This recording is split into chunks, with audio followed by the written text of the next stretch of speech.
Hello, welcome to the Daily Objective brought to you by the Ayn Rand Center UK. Today I'd like to address the question, did Tchaikovsky commit suicide? By the way, I was having some internet problems just before starting, so apologies in advance if anything goes wrong today, but let's hope it doesn't. This is a question that's very interesting for me personally, because it's one where my own opinion has changed over the past few decades.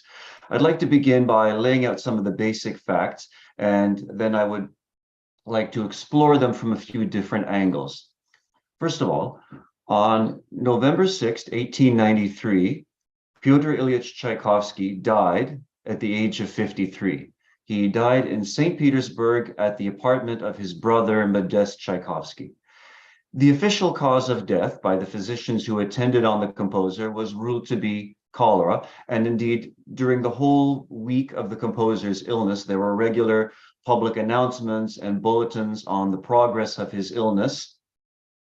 And it seemed at the time that the cause of death was widely accepted by much of St. Petersburg society. But even shortly following the composer's death, there were many people who said something's not quite right here. And there were some questions about whether there was another cause of death, whether suicide was involved, whether perhaps Tsar Alexander III had ordered the composer to commit suicide.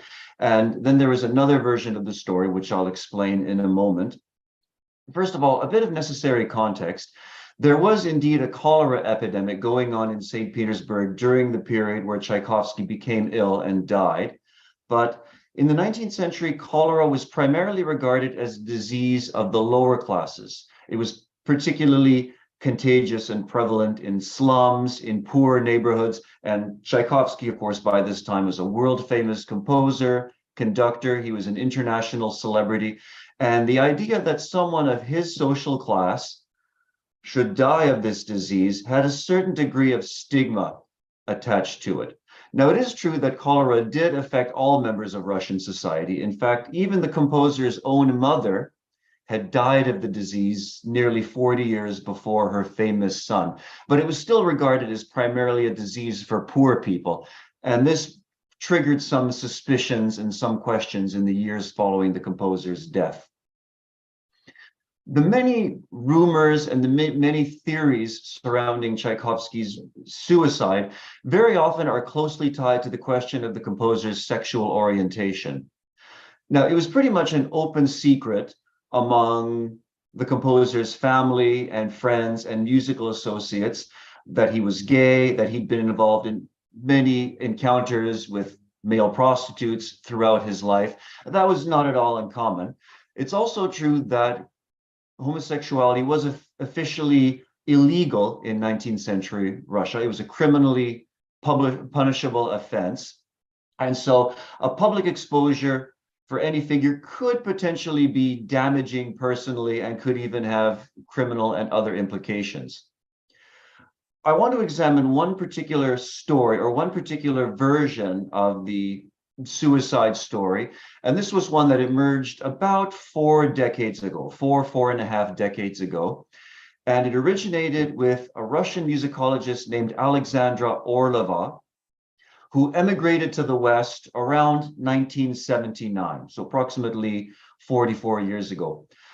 Orlova had this particular story, let's call it the Court of Honor story, which had been told to her by a historian of her acquaintance, which had been told to him by another historian. So this is a second or third hand story, but the background is something like this. In his teens, Tchaikovsky had been a pupil at the School of Jurisprudence, the Imperial School of Jurisprudence in St. Petersburg, which, by the way, was an all-male school, not at all uncommon in the period. Now, the story goes that shortly before Tchaikovsky's death in November of 1893, some of his schoolfellows at the Imperial School of Jurisprudence had convened a court of honor. Apparently, Tchaikovsky had been involved in a relationship with the son of a particular nobleman, some young member of the noble class. And the members of Tchaikovsky's alma mater were concerned about some sort of scandal or some sort of a disgrace. So they invited the composer to this court of honor where they went through all the facts of the case, and they ordered the composer to commit suicide by poison, by taking arsenic or something of that nature. And so this story was passed down through various generations of students of the School of Jurisprudence, eventually finding its way to Miss Orlova, who popularized this theory in the West, and it was taken up by the prestigious Grove Dictionary of Music and Musicians, which is generally considered the gold standard of scholarship in music. And where I first heard about this theory was through monumental four-volume biographical and critical study of the composer by a British musicologist named David Brown, the late David Brown. And he took this story at face value. He took it seriously and wrote actually a number of books on the subject. Now, there are a few problems with this whole court of honor story, and they have to do with the social and cultural context, as well as the context of the School of Jurisprudence as such. And I'll mention that very briefly now. In spite of the fact that homosexuality was officially illegal in 19th century Russia, that doesn't mean it wasn't widely practiced. There were intellectuals, artists, indeed, even members of the imperial family, members of the Russian government, who were homosexual and openly so, who were even flaunted their lifestyle. And sometimes they would be punished, but very often they would be punished for political reasons. If they fell out of favor with the establishment, then their homosexuality would be used against them. But there were many prominent public figures who were able to live quite debauched lifestyles and actually get away with it. By the standards of 19th century Russian society, Tchaikovsky was actually very discreet about his private life. He kept everything very private, very personal. And while his lifestyle was well known to his family, including his brother Modest, who was also a homosexual, and his many musical associates, it wasn't well known to the public at the time.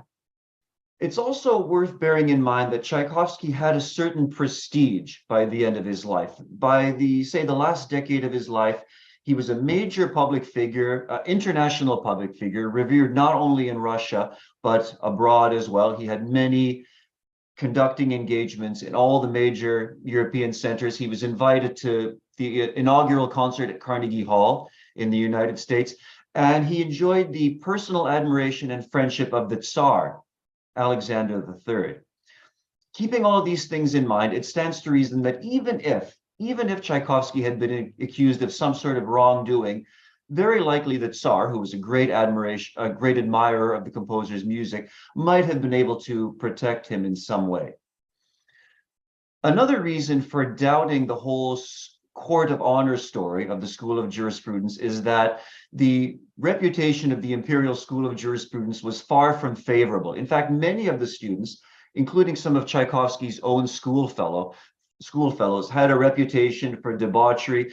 Some of the school's official songs had to do with celebrations of sodomy and homosexuality. So the idea that the school was really concerned with protecting its reputation doesn't hold very much water.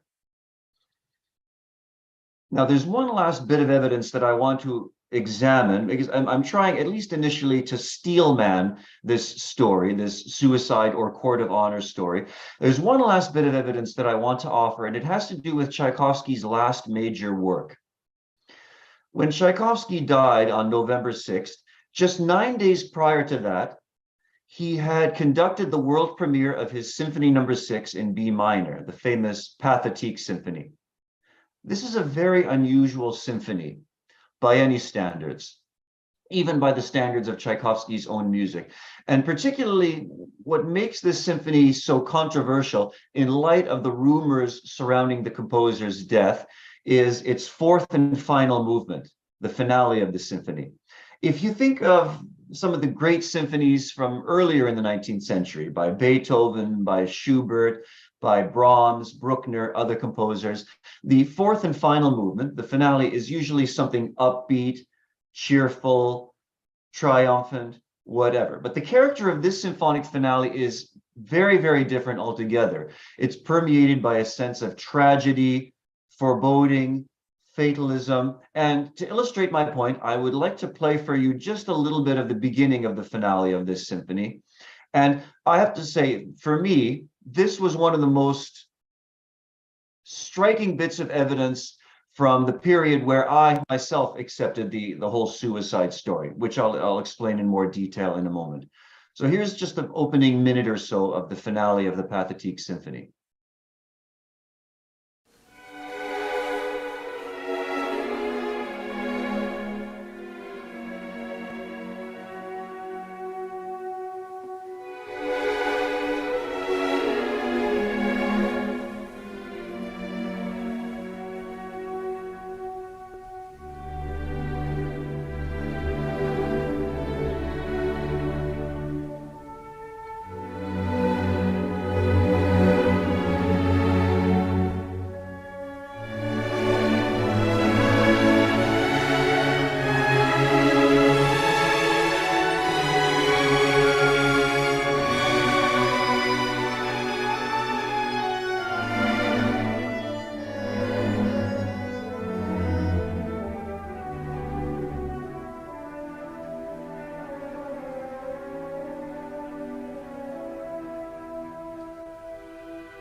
Now that scarcely sounds like your typical cheerful, upbeat, optimistic symphonic finale. This is music that's permeated by a real mood of tragedy, of despair, and indeed much of this finale continues in that vein. Particularly significant in this connection is the very end of the symphony, the very end of the finale, which continues with this tragic music, but gradually dies away. The music sinks gently lower and lower into the low strings, the cellos, the double basses, and the music ends with this gradual dying away, this gradual softening and deceleration of the rhythm. In the very closing minutes of the symphony, you actually get the sense of a heartbeat gradually stopping in the double basses with this decelerating rhythm in the double basses. There was an interpretation at the time. Tchaikovsky conducted the world premiere of this symphony 9 days before his death. Shortly after Tchaikovsky's death, one of the prominent St. Petersburg conductors presented this symphony yet again, and this time the audience, knowing of the composer's end, knowing that the composer had just recently died, interpreted the symphony as a kind of a requiem. And this idea emerged that Tchaikovsky had written the symphony as a requiem for himself, that he actually had a foreshadowing or a foreboding of his own end. This is something else that we'll want to explore. But first, let me give you a little bit of necessary context. And I want to broaden the view here and talk about what exactly was Tchaikovsky's sense of life? What exactly was Tchaikovsky's view of his own life, of human existence as such? It needs to be said that Tchaikovsky, like many 19th century Russians, was a determinist. More specifically, Tchaikovsky was a fatalist. He really believed that fate was an actual force. In fact, in the program notes for his Fourth Symphony, Tchaikovsky refers to, quote, that fateful, baleful force that prevents the impulse to happiness from achieving its goal, that hangs above your head like the sword of Damocles, end quote. This is an idea that Tchaikovsky took very, very seriously, and it's clearly embodied artistically and musically in many of his major works. More specifically, Tchaikovsky has a kind of musical leitmotif, a kind of musical idea that he associated with fate. And it's the idea of a descending musical scale, a descending stepwise melodic progression, which actually you can hear at the beginning of that finale. Let's listen to it again. The beginning of the finale of that symphony. Listen in particular for the descending scales here.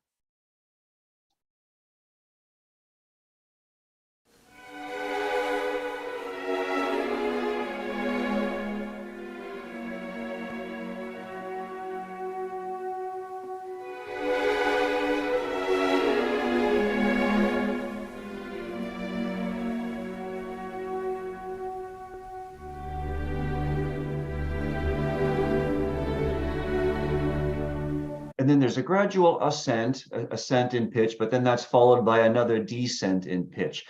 this idea of descending scales being associated with fatalism is something that permeates a lot of Tchaikovsky's work, beginning with his most famous opera, Yevgeny Onegin, based on the novel in verse by Alexander Pushkin. There, that opera begins with a short prelude for the orchestra, which introduces this descending scale idea, which becomes associated with the heroine, Tatiana, and her hopeless love for the fop Onegin.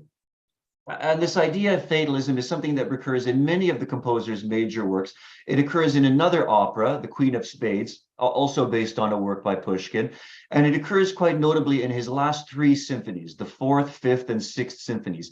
Each of those symphonies has some sort of a musical idea or musical theme associated with fate that embodies some kind of descending stepwise melodic figure or descending progression. How does this tie in with Tchaikovsky's personal life? Well, Tchaikovsky certainly believed that he was fated to be abnormal in his sexual habits and sexual proclivities. And to be sure, this is something that caused him quite a bit of grief and quite a bit of agony earlier in his life. And it, in fact, was one of the factors that motivated Tchaikovsky in 1877 to enter into a very ill-advised marriage with one of his former pupils, one Antonina Milyukova, an absolutely disastrous fiasco. I mean, Tchaikovsky had no physical interest or any other kind of interest in a relationship with a woman. Almost certainly he entered into this marriage as a way of concealing from the eyes of the public his true nature, his true lifestyle. It was a terrible disaster. After a few weeks, he fled from his wife in disgust and never returned to her. And that was around the time that he composed both the opera Yevgeny Onegin and his Symphony No. 4.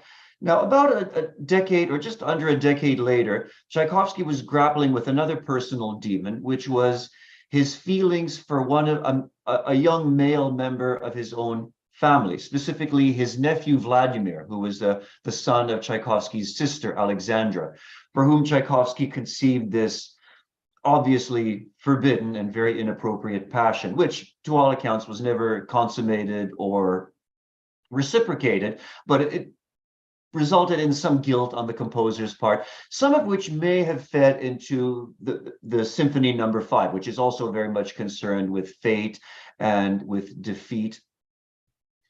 But what was Tchaikovsky's situation in the last year of his life, in 1893, around the time that he composed his Symphony No. 6? He was a world-famous celebrity who had undertook numerous conducting tours across Europe and even to North America. His personal circumstances were actually quite happy in his later years. He had a small but devoted circle of young friends, young family members, including his beloved nephew Vladimir, his younger brother Modest, who shared many of the same conflicts, being also a homosexual. And in general, he was enjoying the adulation of a wide sector of the European public. He had counted among his admirers the Tsar himself, many important figures. I don't think that, speaking in strictly biographical terms, that Tchaikovsky had any real motivation or any real need for suicide or for fearing the wrath of his old schoolfellows from the Imperial School of Jurisprudence. So there's various aspects of the whole suicide story that are not entirely plausible, given the cultural circumstances of 19th century Russia, which in some ways were even more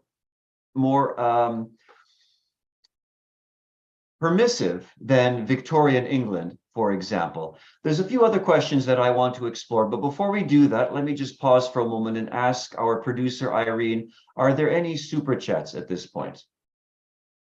Yes, there is one by Phil with £5. It says, thank you for the presentation. Any thoughts of Tchaikovsky's inspiration for the power of his melodies?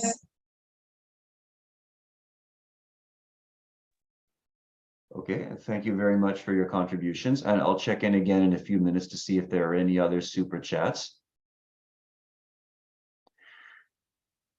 Now, where I began to change my opinion in terms of my acceptance of this court of honor story was probably about a decade and a half ago, when I began exploring other sources of information about the composer, particularly a lot of the work of the musicologist Richard Cheruskin, who himself was of Russian descent. And there's one book in particular that I want to mention. One of the most important authors on the subject of Tchaikovsky's life, and particularly Tchaikovsky's death, is one Alexander Poznansky, a Russian musicologist who's been quite active in North America as well. Now, his most important book on this subject, which to anybody interested in more information, I would highly recommend, it's called Tchaikovsky's Last Days, a documentary study.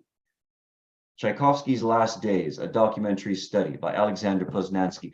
A really excellent book which lays out all the details, medical, forensic. It really is a documentary study. It's full of a lot of primary source material, including actual accounts from the doctors. There were 4 physicians who attended Tchaikovsky in his last days. There were all kinds of police reports, regular public news bulletins during the period of Tchaikovsky's final illness, and many of which have never been translated into English before Poznansky compiles them in this particular book. I very much regard this book as a final, definitive refutation of the whole court of honor story and the whole suicide story. Now, the question is, why is it that this suicide theory has persisted to this day? And when there's so much evidence against it, so much medical evidence, so much forensic evidence, if we were to accept that Tchaikovsky really did commit suicide, either by taking some kind of poison, supposedly Tchaikovsky took a poison which mimics the symptoms of cholera, that already is a very tenuous claim. But even if Tchaikovsky had taken poison, to accept the suicide theory would mean that it's really a massive conspiracy theory, which would have involved many of Tchaikovsky's closest relatives, including his brother and other siblings, many of Tchaikovsky's friends. It would have necessitated a cover-up on the part of the physicians who attended on the composer, on the part of the police and other authorities who had to observe very strict protocols anytime cholera was involved. So this really is a conspiracy theory. And what justification is there for it? I'm not at all convinced. Now I see there's another super chat here. Oh, I see there's a question connected with this. Sorry, Irene, your audio got cut off a little bit, so I didn't hear the full question. Any thoughts of Tchaikovsky's inspiration for the powers of his melodies? And that's a question from Phil from his £5 super chat. Okay, that's a very good question. So let me pause for a moment and answer that. It's very important in discussing Tchaikovsky's melodies to understand a little bit about his musical influences and musical genealogy. The one composer whom Tchaikovsky admired the most from a very early age was Mozart, Wolfgang Amadeus Mozart. Tchaikovsky described his relationship to Mozart as one of passionate worship. He was a huge fan, particularly of the opera Don Giovanni, one of Mozart's most famous operas, certainly throughout the 19th century. This was an opera that Tchaikovsky loved and that he knew very well throughout his life. But also Tchaikovsky was very much drawn to the whole Italian operatic school, the operas of composers like Rossini, Bellini, Donizetti, Italian music in general, with its very song-like melodies, with its preoccupation with expressing emotion through melody, through lyrical melody. That, I think, had a very strong influence on Tchaikovsky's musical values and musical interests. But also Tchaikovsky was quite enamored with French music, not just French opera, but very much French ballet, particularly the ballets of composers like Adolphe Adam, who wrote one of the most famous classical ballets, Giselle, and also the composer Delibes, Leo Delibes, who wrote the ballets Coppelia and Sylvia, which were among Tchaikovsky's favorite musical compositions. And there's definitely a sense in which Tchaikovsky's own ballets, Swan Lake, The Sleeping Beauty, The Nutcracker, were influenced by the French school of ballet composition and ballet music. I would also stress that Tchaikovsky's non-dramatic works, non-operatic, non-balletic works, by which I mean his symphonies, his concertos, his other works for orchestra, are very much permeated by a sense of almost vocal melody, an almost vocal sense of song-like melodic character, and a strong feeling for dance. And this is something that Tchaikovsky was occasionally criticized for. For example, when he completed his Fourth Symphony and he asked for an opinion from one of his pupils, the composer Sergei Taneyev, and Taneyev says, "Yes, it's all very good, but your symphony sounds too much like ballet music." To which Tchaikovsky's response was, "What's wrong with that? Surely you wouldn't expect me to write something which has no meaning whatsoever." So for Tchaikovsky, music was very much connected with the expression of vocal emotion, the expression of emotion through physical movement, through physical dance and physical movement.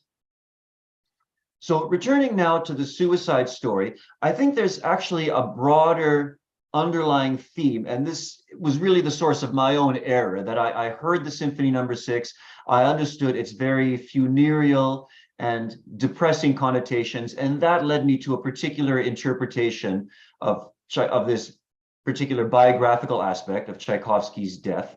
But since then, it's become very clear to me that one has to be very clear about separating a composer's life, the events of a composer's life, from what the music has to say.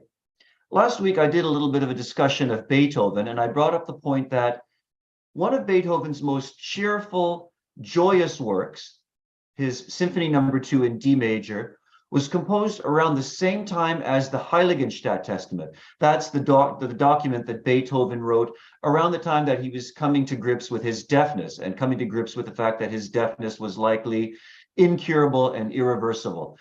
One of the most traumatic, depressing, and tragic periods in that composer's life, and he was able to compose one of his most ebullient, one of his most joyous works.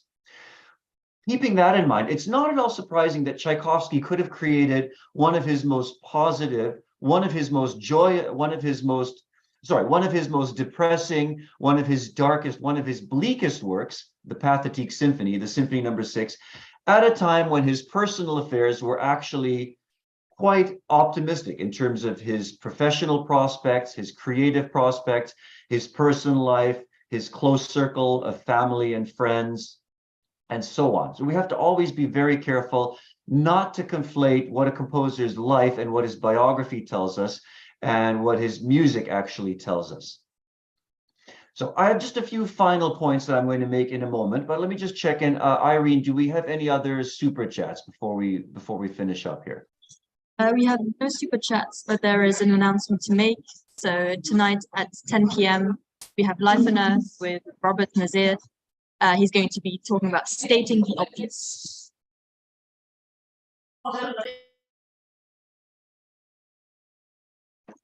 That's it. Did you hear? You're muted, Nicolas. Yes. Was that the only announcement, Irene? Yes, that's it. Okay. Thank you very much. So just a few concluding thoughts. Why has this, even though the suicide story and the Court of Honor story has been debunked by more recent research by, for example, Mr. Poznansky, by Richard Taruskin and others, why has it persisted and why has it become so popular throughout the 20th century and even into the 21st century? Now, I mentioned my initial skepticism when I first came across the Court of Honor story, the idea that Tchaikovsky had been involved in a relationship with the son of a nobleman and that he'd been ordered to commit suicide by this Court of Honor of his school fellows. There's something clearly a little bit unusual or a little bit suspicious about this story.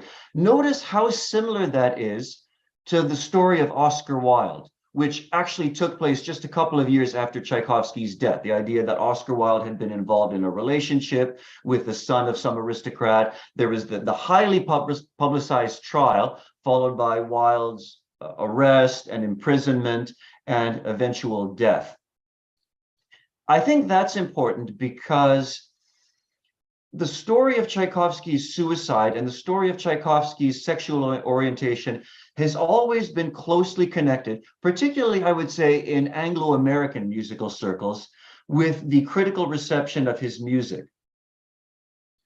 In the early 20th century, there was always a certain patronizing or scornful attitude to Tchaikovsky's music, particularly on the part of British scholars and writers on music, and sometimes this carried over even into American writings on this composer.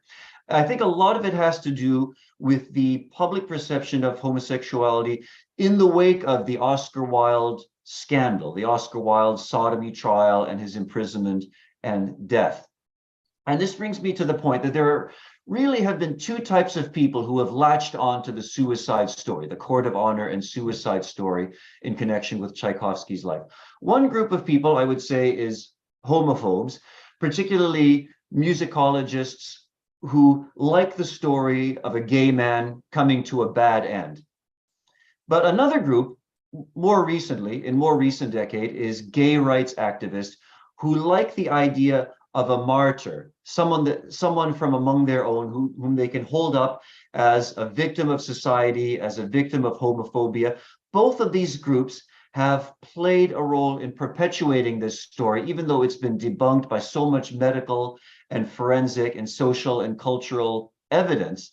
There have been these vested interests who have basically kept the suicide story on artificial life support. And I wanted to bring this issue up today as a way not only of doing a certain justice to the composer, of trying to clear the air and set the record straight, but also giving us a clean slate for listening to the composer's music and understanding the music, hopefully on its own terms, without being burdened by any baggage having to do with conspiracy theories to do with suicide, or any of the baggage having to do with the composer's lifestyle and his homosexuality.